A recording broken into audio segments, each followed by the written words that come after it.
Okay, hello. So mag-start po tayo about sa OJT portfolio po ninyo. So may bibigay po akong link sa inyo, no, kung saan mada-download nyo po yung kinakailangan nyo po para po sa paggawa ng OJT portfolio at saka ng narrative report po ninyo. So first, no, pag kinilik nyo po yung link, okay, nung video ipapasa ko po sa inyo. Ito po 'yan, no. So lakihan ko lang, ayan. Okay. So ayan po 'yun, no. Download nyo po 'yan. Paano po ba siya i-download? Kung sa PC kayo magda-download, ayan, makikita nyo may download dito. Da-download na po niya 'yan. Ilalagay niya sa i-zip niya, no. So extract niyo na lang po or mano-mano po, isa-isa nyong ida-download para hindi kayo mahirapan. Baka wala kayong extractor ng zip file, no. So isa-isa nyo po siyang i-download. Okay, so ngayon, for example, na-download nyo na po lahat. Ito na po siya ngayon. Lakayan din natin yung icons niya. Okay, so ngayon po, punta natin to readme first. Okay, so lagyan natin number 1. Ayan, para pag yan, readme first una, no? So kung nakikita nyo po, basahin ko po sa inyo. Meron ba ditong pampalaki ng palaki ng font? Doon na lang tayo, punta tayo sa Word. Okay, then copy natin to para malakihan lang natin yung font kasi hindi ko alam kung may ano dito eh. Laki ng font. Ayun pala, pwedeng i-zoom. Zoom in. Zoom. Control plus.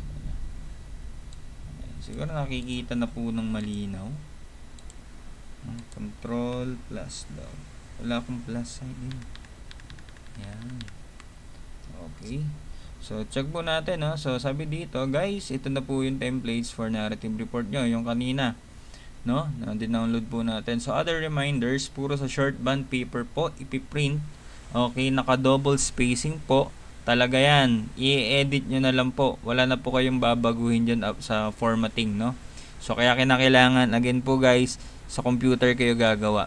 So, wala na po kayong ibang gagalawin sa format niya mula sa font size, font style, hanggang sa margins. Okay, second, sa last page or sa dulong likod na part po ng narrative report ninyo, okay, ay attach nyo po ang photocopy ng time card at ng OJT certificate po ninyo. Okay, so ayun po. So kasama po nung narrative report, okay, yung photocopy ng time card ng OJT certificate. Okay po. Then, sa short green folder po with slider, ilalagay po yan na siya naman pong ipapaloob ninyo sa isang long brown envelope. Kasama ang 4 na papel na ibabalik sa akin. Dole, okay, 1-piece waiver na notarized, at yung evaluation sheet or yung grading sheet. Okay, itong lower part ng endorsement letter, wala na po to kasi nasa akin to eh. Okay, so ang deadline po ng submission is on August 9. Okay? August 9 po. So, mas basta August 9. Nasa school po ako ng August 9. So, update ko na lang po kayo kung i-adjust ko yan. Kung August 10 or next week pa po. Okay? And then, sa OJT portfolio, again, ito po, bibili po kayo. Again, reminders. Bibili po kayo ng long brown envelope. Okay? At kinakailangan po ito yung makita sa loob ng OJT portfolio. Okay? Ayan, ibayin natin, no? Mali pala ako eh. Okay. So, OJT, narrative report po natin. Okay, kasama po yung bandang huling part po, no? Yung last pages po ng narrative report po ninyo. Kinakailangan nandun po yung photocopy ng time card. Okay? At yung OJT certificate po ninyo. Okay, kinakailangan nandoon po. Okay? And then, kinakailangan po makita po nun, makita din po, kasama din po nun, hindi po siya nakasama dun sa narrative report, no? Nakahiwalay po, hindi po siya naka-folder. Okay, so makikita ko rin po, pag binuksan ko yung envelope, nandun po yung OJT evaluation sheet po ninyo, yung grade po ninyo sa OJT. Yung one piece, isang piraso po ng waiver na notarize mula sa OJT forms at yung DOLE po natin. So, yan po dapat ang makita sa loob ng long brown envelope. Okay? So, ngayon po, punta naman po natin, no? Punta na po natin yung paggawa ng narrative report. Okay? Sa paggawa ng narrative report, may 4 po kayong i-edit. Ayan. Again, sa formatting, wala na po kayo i-edit. Magta-type na lang po kayo dito. So, number 1, punta tayo sa title page. Okay, so ito lang po ang title page. Isang page lang po siya. Ano po nakalagay dito? Sa taas, on the job training report. Okay. So, Times New Roman po siya. Naka-size 14 ang font size. So, ganun din naman po sa iba. So, ngayon, name of restaurant, naka-bold. Okay. So, kunwari, edit natin, no? Jerry's Restaurant. Okay, so naka-bold ba? Hindi. I-bold po natin. Then, address ng restaurant. Libong Bata, Pandi, Bulacan. Okay. So, ang Jerry's Restaurant is naka-capital letters. Yung address is hindi po naka-capital letters. Okay. So, the next, in partial fulfillment of the requirements for the course, hotel and restaurant services. Okay, so yan po, no? Ano ba to? Naka-double spacing po yan, kaya ganyan po talaga, malalaki yung lagtaw niya, no? So next, nakalagay po dito, Bulacan Polytechnic College, Pandi Campus. Submitted by, pangalan po ninyo, naka-capital letter, Aristotel D. Solihon. Submitted, date kung kailan nyo ipapasa. Okay, submitted on August.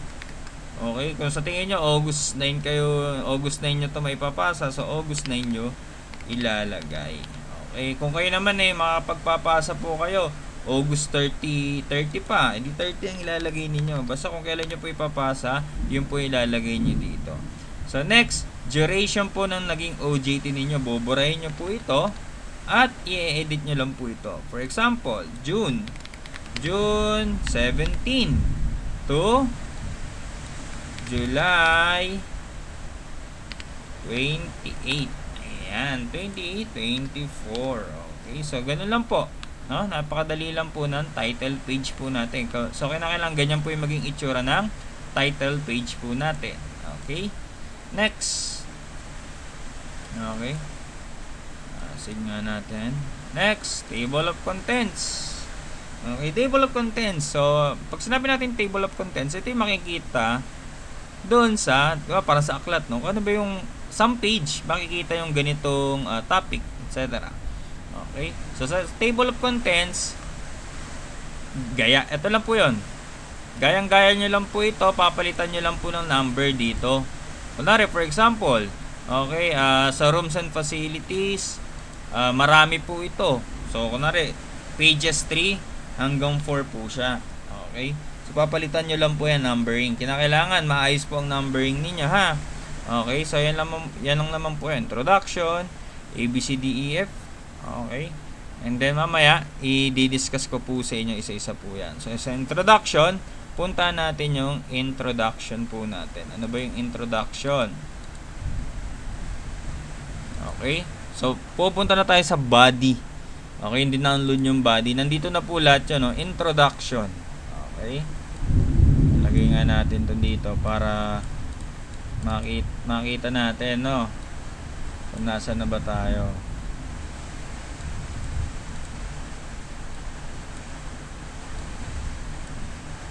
Side to side. Okay, side to side. Okay, sa introduction, ano po bang makikita sa introduction natin, sir? Name ng restaurant, complete address and location map. mission and vision ng restaurant. Kung walang mission and vision, so wala kayo ilalagay sa mission and vision. I-omit nyo yan. Ang magiging B is yung name of owner and holding company. Okay? The next, organizational chart. Sino ba yung owner? May manager ba yan? Supervisor? And sino pa yung nasa pinakababang posisyon? Then, rooms and facilities. For example, meron po kayong mga VIP rooms. Okay, then meron din kayong mga parang function room. Okay, sa restaurant po ninyo. Yun yung ilalagay nyo po dito. Okay? Bukod po yun sa yung normal na pag sinabi nating rooms and facilities, yun yung yung kinakainan nga. Okay, dining area. Bukod sa dining area, baka meron pa kayong mga VIP room, etc., etc. And other facilities. For example, meron sa restaurant niyo, meron kayong parang may mga pwede kayong isuot, parang kunwari for example sa House of Taiko. No? Meron silang ano doon, no, parang kimono ba? Tama ba? Japanese, no? Or kimono, ayan. No, pwede na lang isuot, may area doon na pwede silang mag-picture. Yung mga ganyan, no, pwede niyo pong ilagay doon 'yan. Or sa inyo, no, sa restaurant ninyo, aakyat kayo sa second floor ninyo, then akyat pa kayo ng isang floor pa or somewhere doon sa restaurant ninyo na may breathtaking na scenery. Ayan, mga ganyan, pwede nyo pong ilagay po dito, no?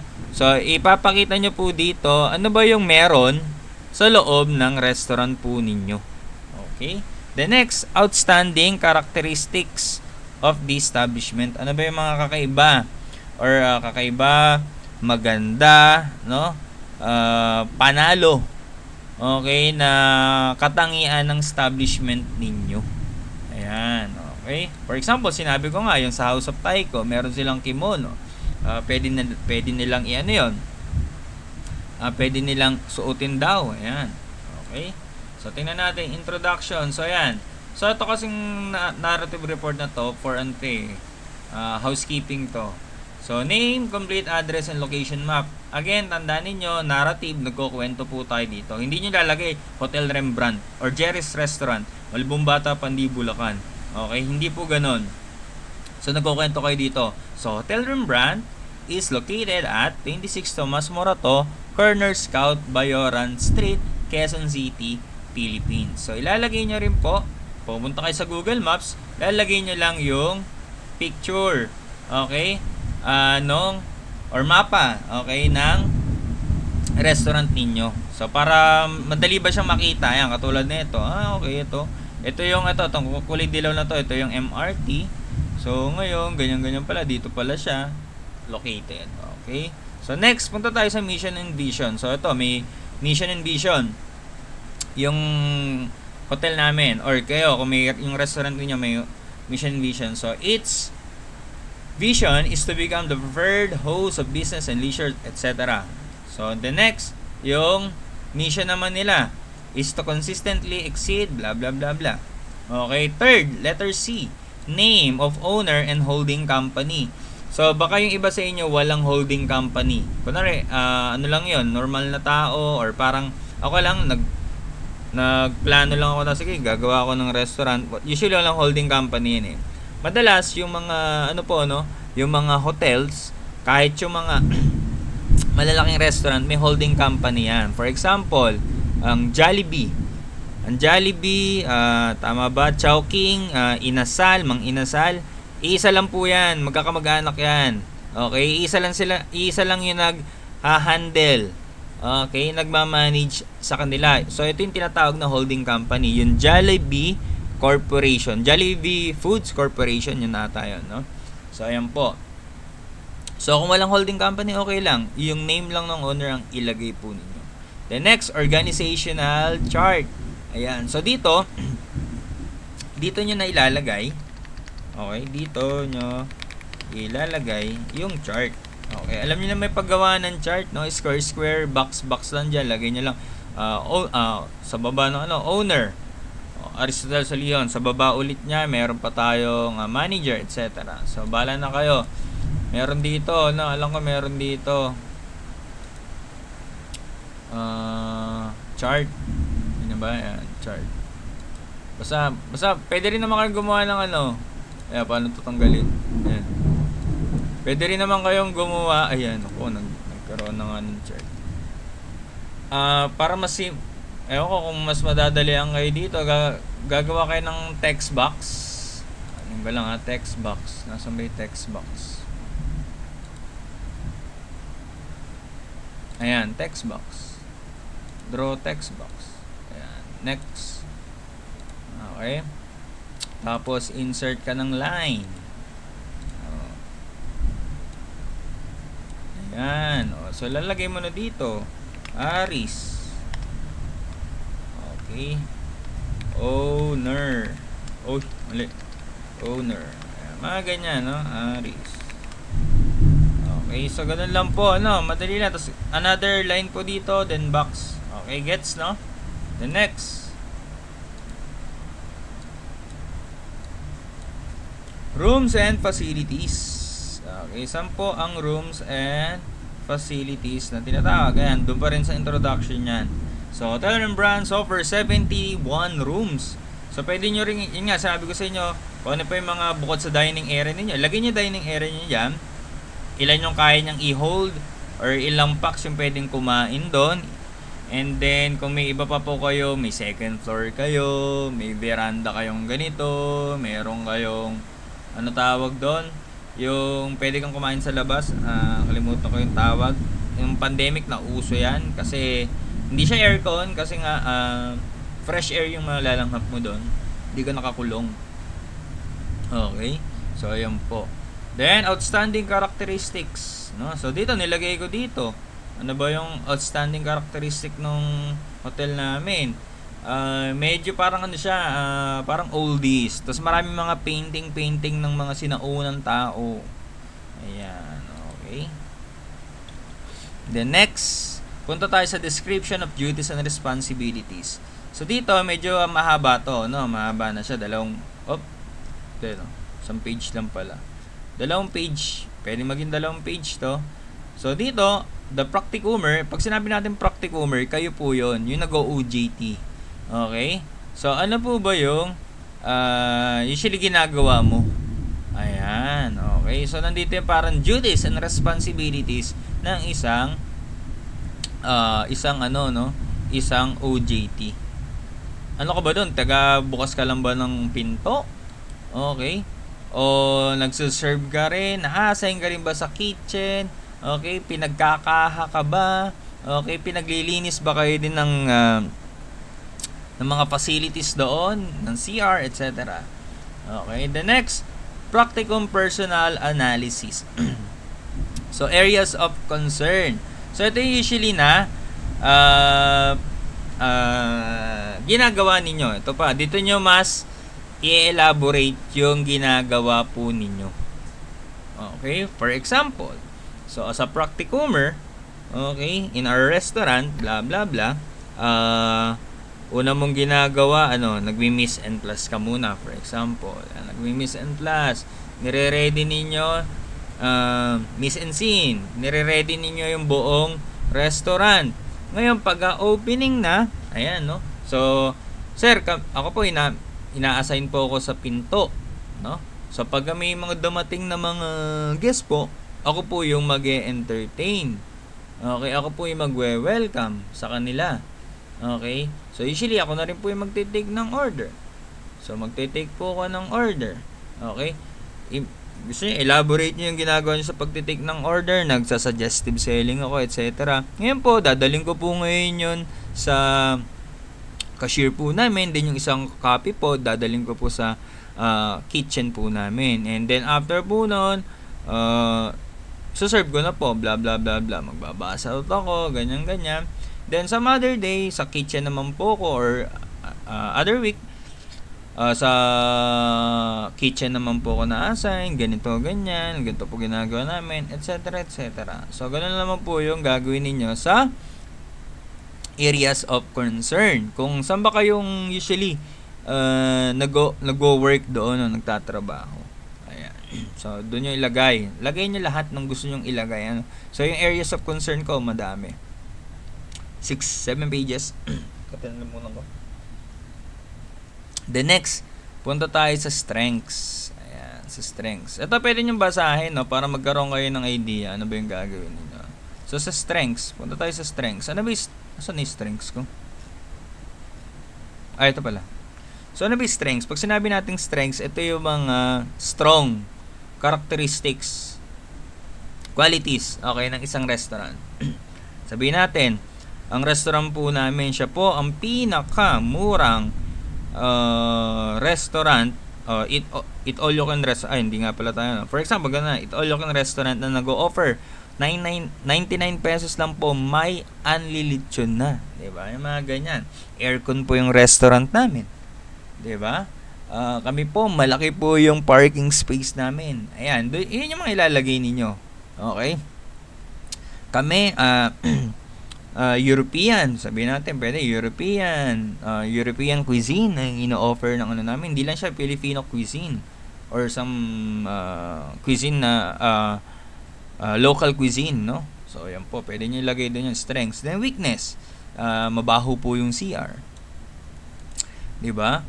Putik po yung daanan papunta dito sa amin o yung paglabas ng restaurant po namin. Diba? Mainit po kasi wala kang aircon. Okay? So, weakness. Then, ano yung recommendation mo para sa kanila? Okay? So, siguro po, lagi pong dadalasan po everyday, lagi pong lilinisin yung CR. Ipasemento po yung daanan sa labas ng restaurant po namin. Okay? Or baka masyadong maliit yung restaurant niya. Siguro medyo lakihan pa po. Okay? Magkaroon ng extension, etc. Then, conclusion. So, sa panghuli, no, conclusion. Ano ba yung masasabi mo sa naging OJT? Okay? Experience mo sa restaurant na yun. Sabihin mo mga magaganda, di ba? Nakatulong ba siya sa'yo? Ano ba yung mga nabago niya sa'yo, na itulong niya, na idagdag, na ituro niya sa'yo? Okay? So, yun po ilalagay ninyo. Or, pwede rin yung ilagay yung not so positive na experience ninyo. Doon po, yung boss namin, o ibang staff po doon, grabe po. Inaalila po kami, iba po magsalita, blah blah blah blah blah. Okay, so conclusion. Then next, bibliography. Sa bibliography, ano ba yung mga ginamit mo? Okay, for example, ito google.com. Sinearch ko yung yung Hotel Rembrandt. Okay. So, gumamit din ako ng Google Maps para dun sa mapa ko. Ilalagay nyo lang yung link. Okay. Dapat dito yung pinaka-link eh. Kunwari, Google Maps, may makita pa kanya, may / Hotel Rembrandt, blah blah blah. Yung pinaka-link, no, kung saan kayo nag-search, ilagay ninyo. Okay, then ano pa? Hotel Rembrandt Company profile. Parang sa ano to eh, merong bulletin board doon ko ata nakita to. Doon din yung mission and vision, doon ko siya nakuha. Okay, so body. Then lastly, ito na. Lastly, attach photos in action. Okay, so dito makikita natin, ito yung sinasabi ko sa inyo, kailangan mag-picture po kayo sa last day ninyo. Kung ano ba yung ginagawa ninyo. Ayan, sabihin natin, ako, nasa housekeeping ako, so nagbe-beddings, naglilinis ng kwarto, nag-aayos ng minibar, ayan, pati inidoro, ayan. So, after po nyan, lalagay nyo na po yung photocopy ng time card ninyo at certificate. Okay. Photocopy ng photocopy ng time card at OJT certificate. Okay, wag niyo pong ibibigay. Wag po ipapasa yung original copy. Sa inyo po yung original copy, no? Wag. Okay? So, yan po. So, yun lamang po. Ganun lang po gumawa, okay, ng narrative report po natin. Okay. So, yung attachments, ito po yung mga pictures, yung photocopy ng time card at photocopy ng certificate.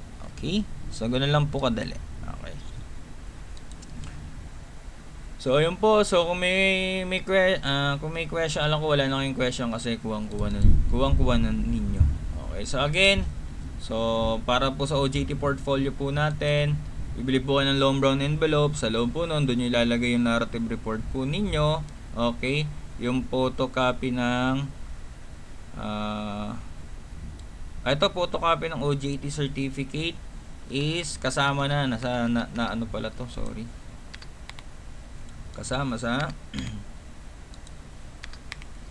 sa narrative report. Okay, so ano lang po ilalagay nyo, no? Parang mali ito. Wait nga. Parang in-edit ko pala to.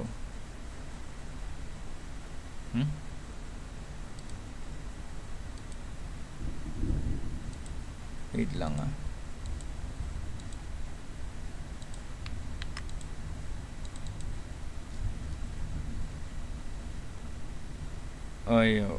So, edit ko na lang ulit, no?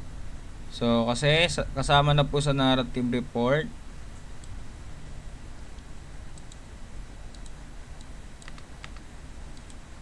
In-edit ko na kanina to, di ba? Ayan, ito pala. Okay, ito pala, sorry, mali yung ini-edit ko. Hindi ko pa siya nasi-save. Okay, so erase niya, no? Basta yun. Again, para po sa OJT portfolio po natin, bibili ka ng long brown envelope. Okay, sa loob po na makikita yung narrative report. The next OJT evaluation sheet po natin, one piece ng waiver at yung dole po. Yun po yung makikita dapat sa loob ng brown envelope. Okay, so yun lamang po and maraming salamat. Bye-bye.